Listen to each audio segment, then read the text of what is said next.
December 27, 1942. Port Moresby, New Guinea. The lightning strikes.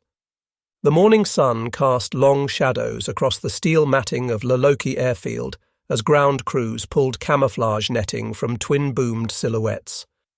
12 Lockheed P-38F Lightnings of the 39th Fighter Squadron, 35th Fighter Group, sat fueled and armed, their distinctive twin tails gleaming in the tropical dawn. Intelligence report from coast watchers, major Japanese air raid developing, multiple formations approaching Buna, estimated 40 aircraft, fighter escort confirmed. Time to intercept, 30 minutes. Captain Thomas Lynch checked his instruments and signalled his flight. Among his pilots was Second Lieutenant Richard Bong, temporarily attached from the 49th Fighter Group's 9th Squadron, still waiting for their own P-38s to arrive. What none of them knew was that this morning would mark the beginning of a fundamental shift in Pacific air combat. The Japanese pilots approaching Buna had encountered P-38s only briefly in previous weeks. Their intelligence reports remained uncertain about the strange twin-boomed fighters' capabilities. Within hours, that uncertainty would transform into shocked recognition. The Imperial Japanese Navy's elite fighter pilots had dominated Pacific skies for 13 months. The Mitsubishi A6M0's legendary maneuverability had become the nightmare of Allied pilots. Turn radius of 950 feet, climb rate to 6,000 feet in 7 minutes 27 seconds, maximum speed of 331 miles per hour. These statistics had translated into overwhelming victory in China and the early Pacific campaigns. American pilots in their Bell P-39 Airacobras and Curtiss P-40 Warhawks had learned through blood and loss that engaging a Zero in a turning fight meant almost certain death. But the P-38 Lightning represented a revolutionary philosophy of air combat. Twin Allison V-1710 engines, each producing 1,150 horsepower. Turbo superchargers maintaining power at altitudes where other fighters struggled for breath. Maximum speed of 414 miles per hour. Service ceiling of 44,000 feet. And concentrated in the nose, a devastating armament package. One 20mm Hispano cannon and 4.50 caliber Browning machine guns, all firing straight ahead without the convergence problems of wing-mounted weapons. Lieutenant Richard Bong had studied these specifications during his training at Hamilton Field, California. A farm boy from Poplar, Wisconsin, who'd learned to fly in the civilian pilot training program, Bong understood that the Lightning's advantage lay not in turning with Zeros, but in avoiding the turning fight altogether. Speed, altitude, firepower. Strike from above, dive through the enemy formation, climb back to altitude. These tactics demanded discipline, patience, and complete rejection of traditional dogfighting instincts. Aboard the approaching Japanese formation, veteran pilots from the Leh-based air groups flew their standard escort patterns. The mixed force of Mitsubishi A6M0s, Nakajima Ki 43 Oscars, and Aichi D-3A Val dive bombers represented the cream of Japanese naval aviation. These pilots had swept across the Pacific, from Pearl Harbor to the Dutch East Indies, rarely meeting serious opposition. American fighters typically struggled above 15,000 feet, and their inferior climb rates made them predictable targets. The morning's mission appeared routine: escort the dive bombers to Buna, suppress any Allied fighter opposition, return to base. Japanese pilots had noticed the occasional twin-boomed aircraft in recent weeks, but hadn't yet grasped their significance. Some thought they were reconnaissance planes or light bombers. The possibility that Americans had developed a fighter specifically designed to negate the Zero's advantages hadn't occurred to Japanese tacticians. But at 18,000 feet, the P-38 formation held every advantage. Captain Lynch led the attack, pushing his Lightning into a dive that quickly exceeded 400 miles per hour. Behind him, Bong and the other pilots selected their targets. The concentrated firepower from the nose-mounted weapons allowed them to open fire at ranges exceeding 400 yards, well beyond the effective range of the Zero's light armament. Lynch's guns destroyed an Oscar in the opening pass. The Japanese fighter simply disintegrated under the impact of 20mm cannon shells and .50 caliber bullets.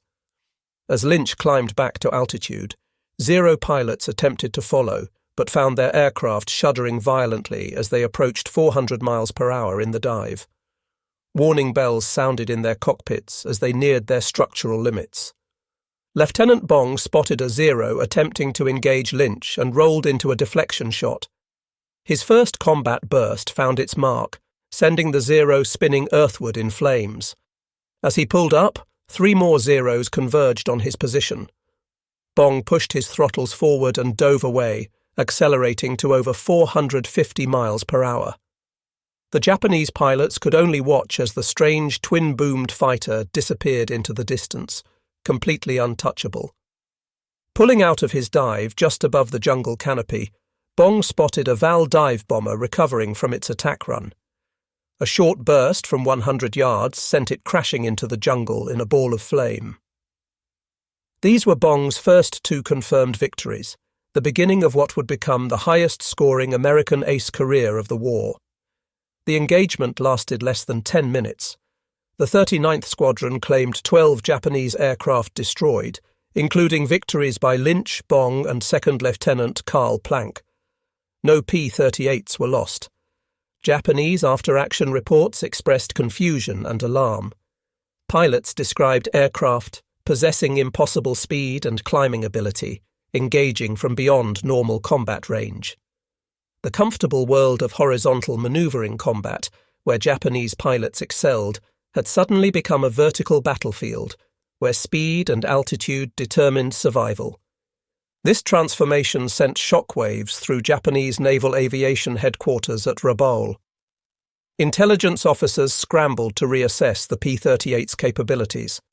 The aircraft's twin-engine configuration had led them to categorize it as a heavy fighter, unsuitable for air-to-air combat. They hadn't anticipated that American engineers had created something entirely new, a fighter that achieved superiority through vertical maneuvering rather than horizontal agility. The technical revolution represented by the P-38 became increasingly clear through subsequent encounters.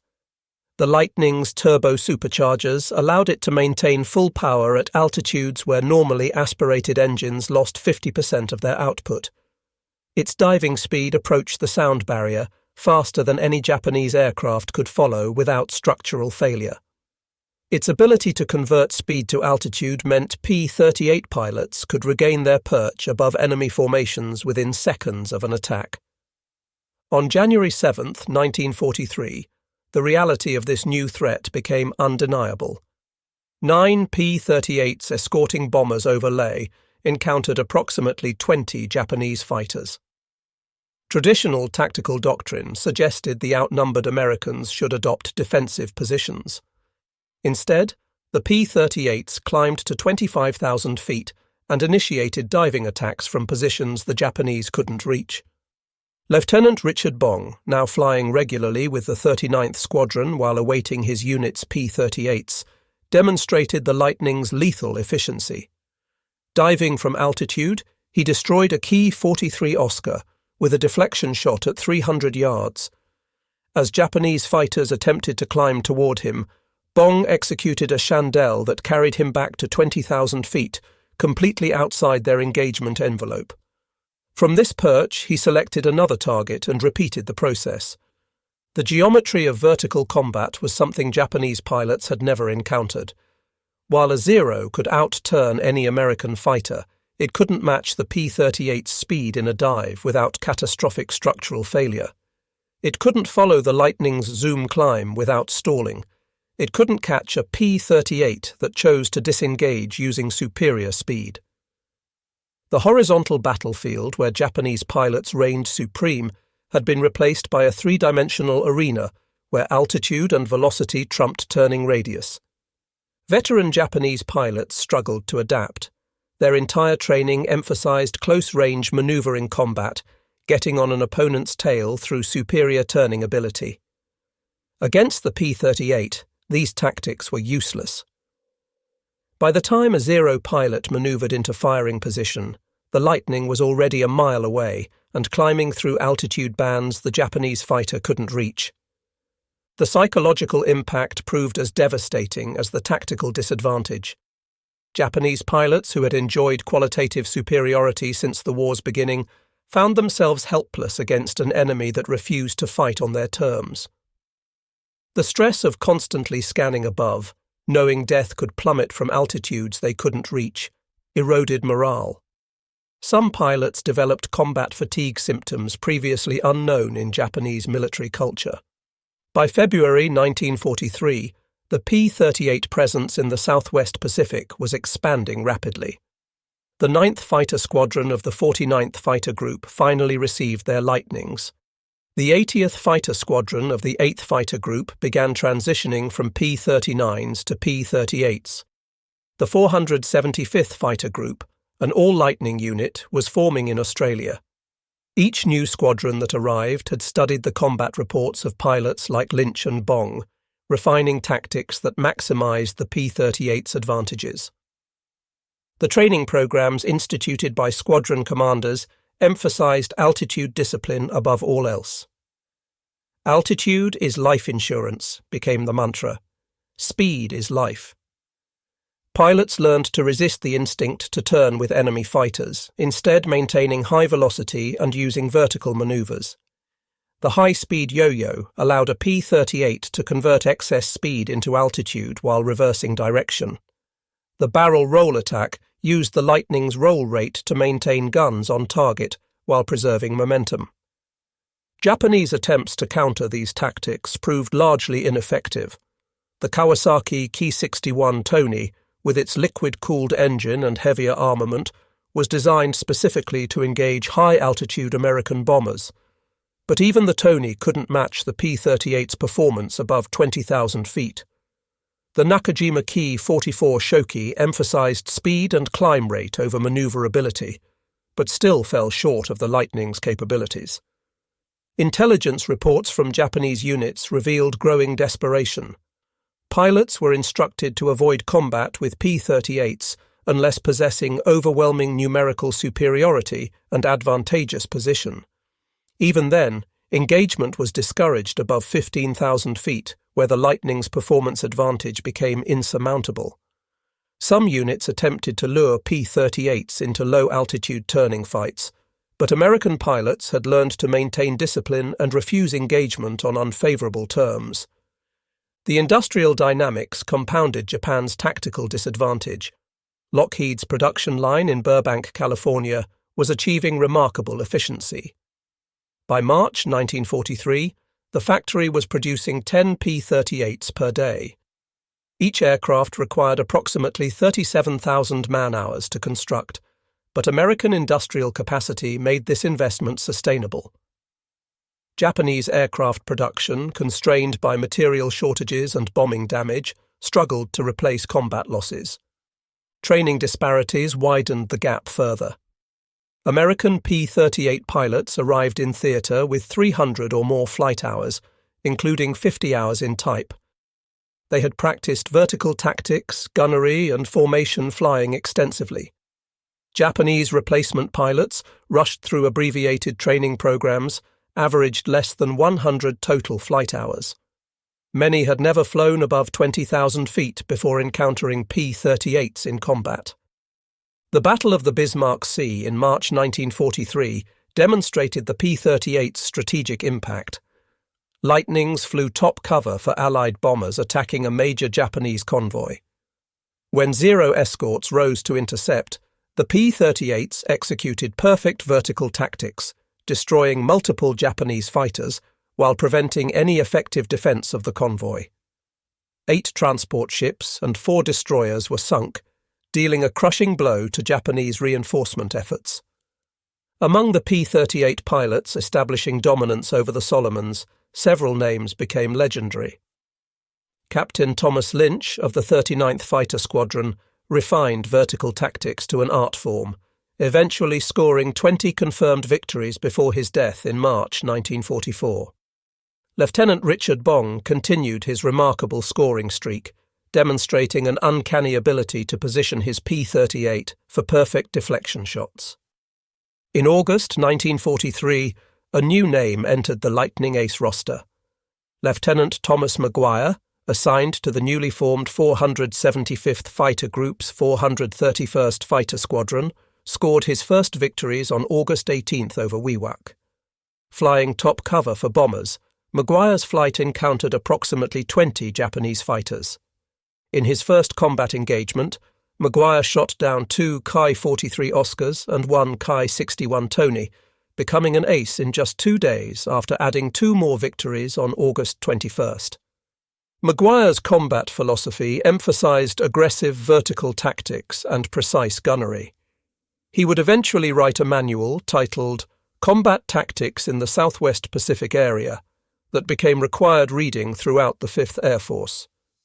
His techniques included the McGuire roll, a high-speed barrel roll that maintained offensive position while preserving momentum, and the vertical reverse, using the P-38's climb capability to reverse positions with a pursuing enemy. The strategic implications of P-38 dominance extended beyond individual combat. The Lightning's range, exceeding 1,000 miles with drop tanks, allowed American planners to strike Japanese bases previously considered secure. Fighter sweeps could reach Rabaul from New Guinea, achieving air superiority before bombers arrived. The ability to escort bombers throughout their entire mission profile eliminated the vulnerability windows that Japanese interceptors had previously exploited. On April 18, 1943, the P-38's unique capabilities enabled one of the war's most significant missions. American codebreakers had intercepted Admiral Yamamoto's travel itinerary for an inspection tour of Solomon Islands bases. The mission to intercept him would require a 435-mile overwater flight from Guadalcanal, precise navigation without landmarks, and exact timing to arrive at the intercept point when Yamamoto's aircraft passed through. Only the P-38 possessed the range, speed, and navigation equipment for such a mission. Major John Mitchell of the 339th Fighter Squadron, 347th Fighter Group, led 16 Lightnings on the longest fighter intercept mission of the war, flying at wave-top height to avoid radar detection, maintaining radio silence throughout. The P-38s navigated by dead reckoning for over 2 hours. Mitchell's navigation proved perfect. At 0934, exactly as planned, Yamamoto's 2 Mitsubishi G-4M Betty bombers appeared with their 6-0 escorts.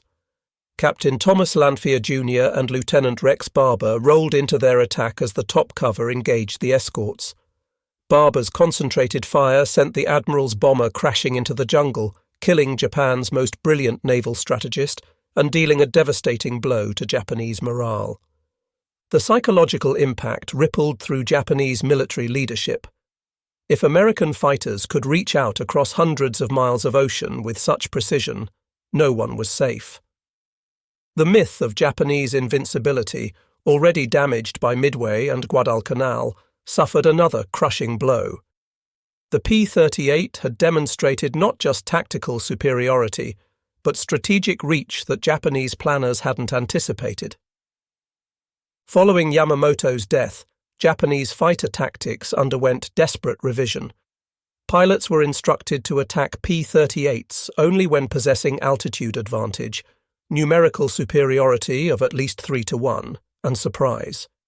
Even then, engagement was to be brief, with immediate disengagement if the initial attack failed. These defensive tactics represented complete reversal from the aggressive spirit that had characterized Japanese fighter doctrine. The introduction of new Japanese aircraft failed to restore balance.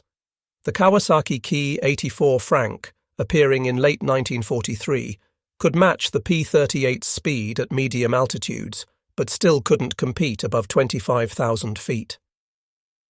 The Mitsubishi J-2M Raiden emphasized climb rate and high-altitude performance, but sacrificed range and maneuverability. Neither aircraft appeared in sufficient numbers to challenge American air superiority.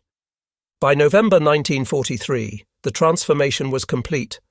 Japanese daylight operations over the Solomons had virtually ceased. Naval vessels moved only under cover of darkness. Supply runs to forward bases were conducted by submarines and fast destroyers in nighttime dashes. The proud Japanese Naval Air Force that had swept across the Pacific in 1941–42 had been reduced to furtive defensive operations. The statistics told a stark story. In the year since significant P-38 operations began, Japanese fighter units in the Solomons and New Guinea had suffered catastrophic losses. The 251st Air Group, which began 1943 with 80 pilots, had only 10 original members surviving by year's end. The 204th Air Group lost 70% of its pilots in 6 months.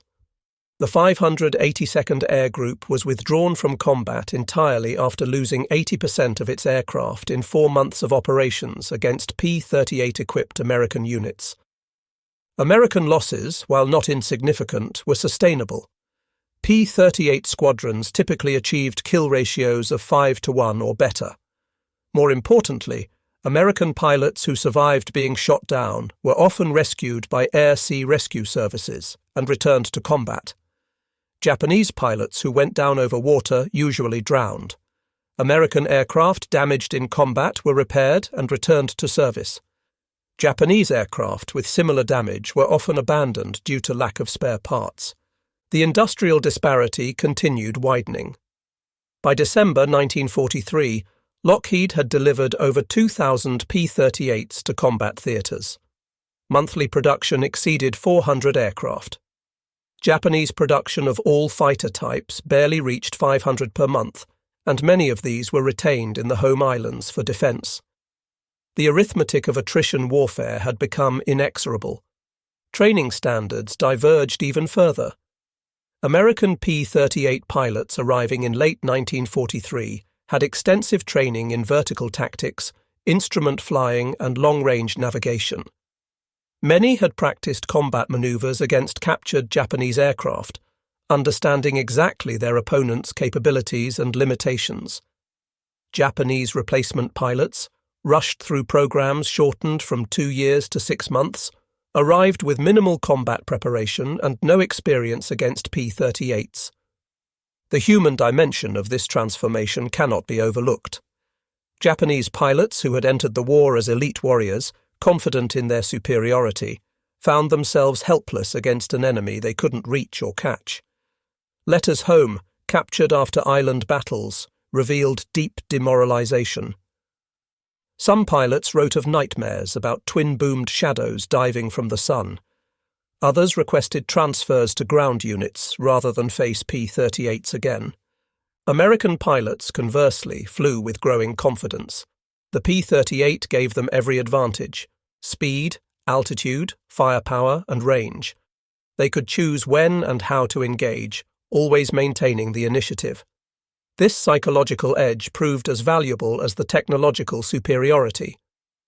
Confident pilots flew more aggressively, took calculated risks, and achieved better results. Richard Bong exemplified this confidence.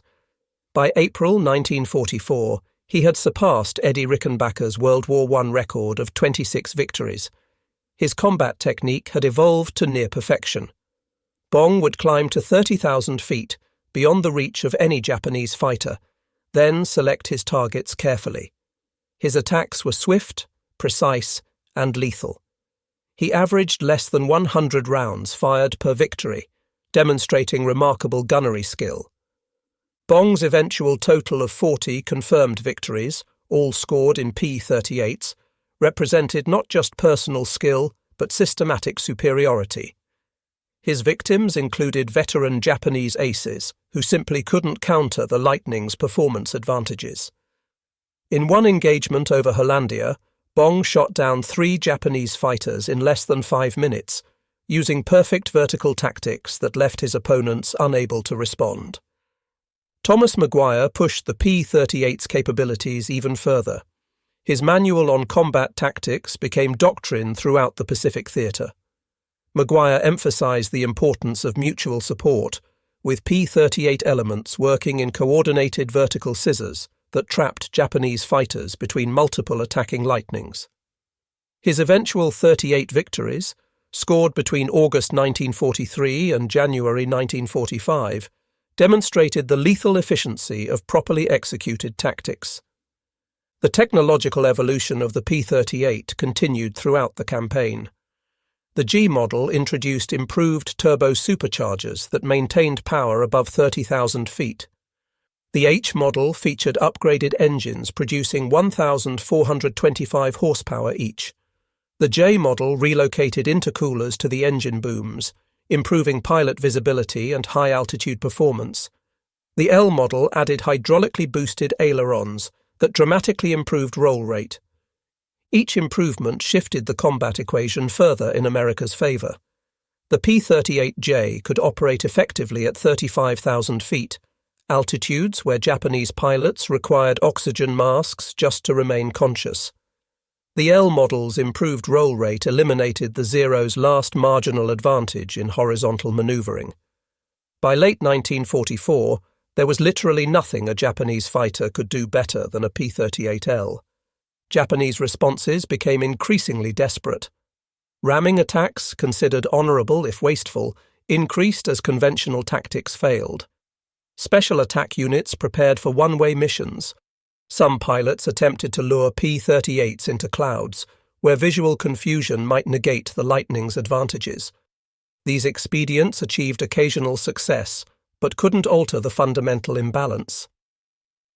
The Philippines campaign of late 1944 demonstrated the P-38's matured capabilities. Lightning squadrons achieved air superiority over Leyte within days of the invasion. Japanese attempts to reinforce by air resulted in catastrophic losses. In one engagement on November 2, 1944, P-38s of the 49th Fighter Group destroyed 26 Japanese aircraft without loss. Such one-sided victories had become routine. The strategic bombing campaign against Japanese bases was enabled by P-38 escort. B-24 Liberators could reach targets throughout the Southwest Pacific, knowing Lightning escorts would protect them. Japanese interceptors, unable to reach the bomber's altitude when P-38s were present, were reduced to ineffective attacks on the margins. Air bases, fuel depots, and supply centers were systematically destroyed. The reconnaissance variant of the P-38, designated F-5, provided crucial intelligence throughout the campaign. Flying at extreme altitudes with cameras replacing guns, these photo lightnings mapped every Japanese installation in the Pacific. Their speed and altitude capability made them nearly impossible to intercept. The intelligence they gathered enabled precise targeting of subsequent attacks. By early 1945, Japanese air power in the Southwest Pacific had effectively ceased to exist. The few remaining experienced pilots had been withdrawn to defend the home islands. Replacement pilots, with minimal training and obsolete aircraft, were sacrificed in futile defensive actions. The P-38 had achieved not just air superiority, but air supremacy. The human cost differential was staggering. Between December 1942 and January 1945, P-38 units in the Southwest Pacific claimed over 1,500 Japanese aircraft destroyed in verified combat. American P-38 losses to enemy action totaled fewer than 200 aircraft. The kill ratio exceeded 7-1, unprecedented in aerial warfare.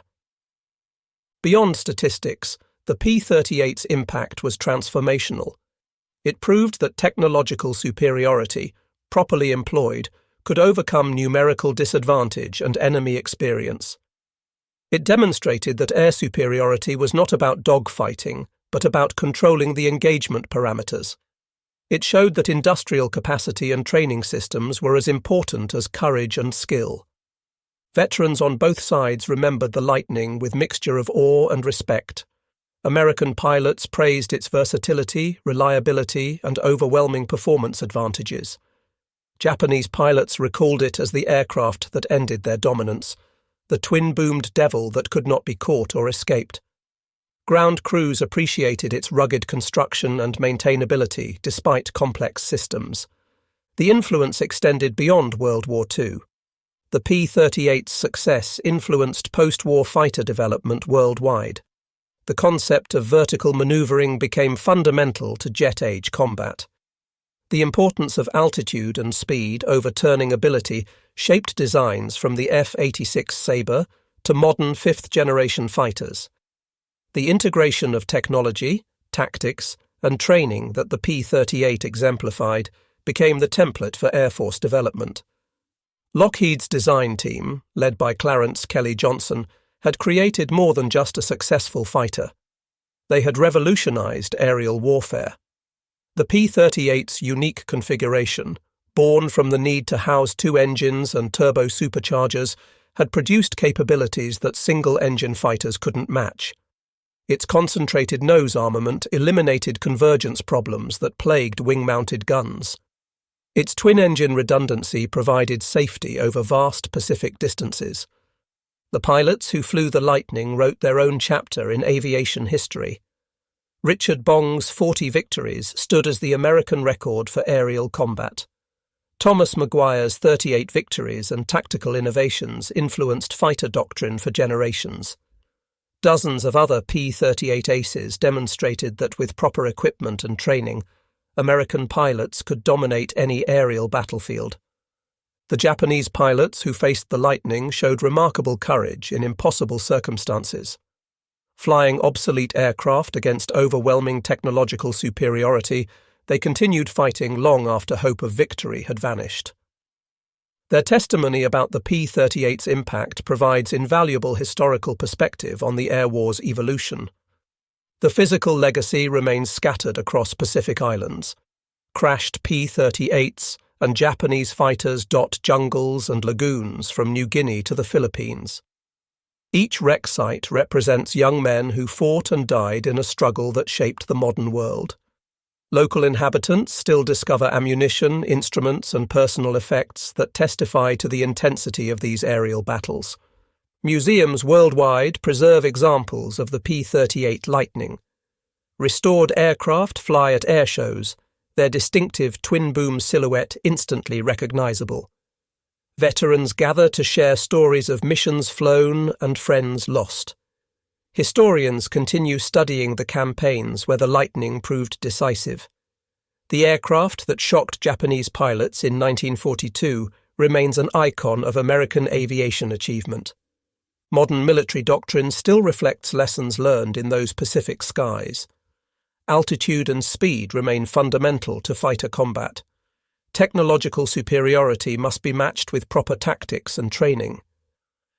Industrial capacity and logistics determine sustained combat capability.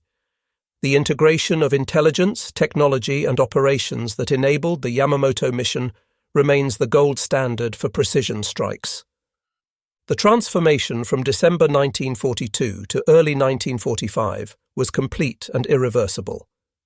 The skies that had belonged to the Zero now belonged to the Lightning. Japanese naval aviation, which had begun the war as perhaps the world's most capable air force, had been systematically destroyed. The myth of the invincible Zero pilot had been shattered by American technology and training. In the final analysis, the P-38 Lightning's impact transcended mere victory. It represented American industrial democracy's answer to military authoritarianism. It proved that innovation could overcome tradition, that technology could triumph over experience, that systematic superiority could defeat individual skill. The twin-boomed fighter that Japanese pilots initially dismissed had changed the nature of aerial warfare forever. The Solomon Islands campaign, where the Lightning first shocked Japanese pilots, became the crucible where modern air combat was born. Every jet fighter that followed, every missile engagement beyond visual range, every precision strike guided by intelligence traces its lineage to those desperate battles above tropical islands. The P-38 didn't just win a campaign, it transformed the very nature of aerial warfare. For the Japanese pilots who survived, the memory of facing P-38s remained vivid decades later. In post-war interviews, veterans described the helplessness of watching twin-boomed shadows diving from unreachable altitudes. They recalled the frustration of perfect deflection shots falling short because the Lightning was simply too fast to lead properly. They remembered friends and mentors falling one by one to an enemy that redefined the rules of combat. American veterans remembered differently. They recalled the confidence that came from flying the best fighter in the Pacific. They remembered the satisfaction of executing perfect diving attacks while maintaining complete control of the engagement. They recalled the relief of twin-engine safety over vast ocean distances, and the advantage of always holding the high ground. The P-38 Lightning had not merely defeated Japanese air power, it had revolutionized aerial combat itself. In the skies above the Solomon Islands, between December 1942 and the war's end, the future of air warfare was written. That future belonged not to the most maneuverable fighter or the most skilled pilot, but to the nation that could produce superior technology, train effective pilots, and sustain prolonged campaigns. By war's end, the P-38 Lightning had shocked, dismayed, and ultimately destroyed Japanese air power in the Pacific. The twin-boomed fighter that Japanese pilots had learned to fear had systematically eliminated their ability to contest control of the skies. In doing so, it had secured American air superiority and hastened the end of the Pacific War. The revolution it began in those desperate battles continues to influence aerial warfare today, a lasting testament to American innovation and the courage of the pilots who flew the Lightning into history. Unnecessary repetition while maintaining the target word count and narrative impact.